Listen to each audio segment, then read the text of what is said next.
আসসালামু আলাইকুম। দেখেন আমরা খুব সকালবেলা চলে আসছি প্র্যাকটিসে। তো সকালবেলা প্র্যাকটিস করলে পরে একদম মন মানসিকতা সব কিছুই ভালো থাকে।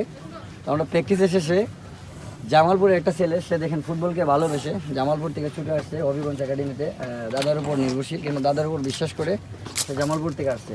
কিন্তু সে ফুটবলের পাশাপাশি সে নাকি গান টানও গাইতে পারে। এটাও কিন্তু তার একটা কোয়ালিটি। তো ওই যে দাদা কি বলে শুনেন। এই আমার বহুদিন একটা আশা ছিল যে আগে আমরা সত্যি কথা প্র্যাকটিসে আমাদের মধ্যে কিছু গান মানে গাওয়ার লোক ছিল। বহুদিন গ্যাপ হয়েছে, প্রায় 25-30 বছর হয়েছে আমি এগুলি শুনি না।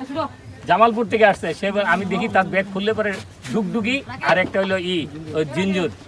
আমার খুব ভালো লাগছে রে দেখে। তখন আমি বুঝলাম যে একটা ভালো ছেলের সাথে বহুদিন পরে পরিচয় হইলো।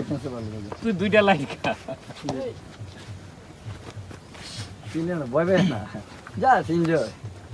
দুই চাকাই কইরাছেন খাড়া, জাগায় জাগায়